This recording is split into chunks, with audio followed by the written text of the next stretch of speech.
第二届台湾旱季产业年会，这日在台南金酒店盛大举行，来自全台600位食品业者、餐饮业者、通路商、农业企业代表共同与会，透过论坛互相交流，以促进农产品供应链甲通路的心得分享，同时嘛推动在地产业发展，创造合作商机。农粮署长胡宗义、台南市农业局长李建玉、观光旅游局长郭珍惠也亲自莅临基德。甘薯策略联盟啊，我们已经把它结成全台湾的一个国家队，在我们的总召、我们邱总召的带领之下，本来每一位甘薯的这个各个地方的角头啊，都相互的敌视仇视。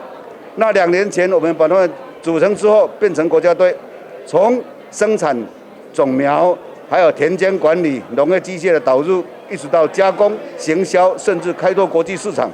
已经整合成一个国家队，所以为国家创造了很好的一个品牌的形象，同时也打开了国际的市场。这次在台南举行的台湾旱季产业年会，主办单位特别设置产品推广区，邀请30多位农产相关业者来摆档行销，希望增进农产业者甲行销通路的媒合。我们的甘薯年会今年是第2届，那我们今年呢召集了30几摊呢，我们全台湾的各产业联盟的代表以及台湾特色的这种产品来这边设摊，来主要在做产业的媒合会。那我们今天到场的通路商有台湾的各大通路商以及企业的代表，共计呢300-400位来这边，那也有做一个媒合的一个动作。好，那是我们第2届的一个特色。那等一下也是我们要来举办一个台湾甘薯产业协会的成立大会。那成立大会呢，我们今天也顺利的选出了理事长邱木成理事长来当我们的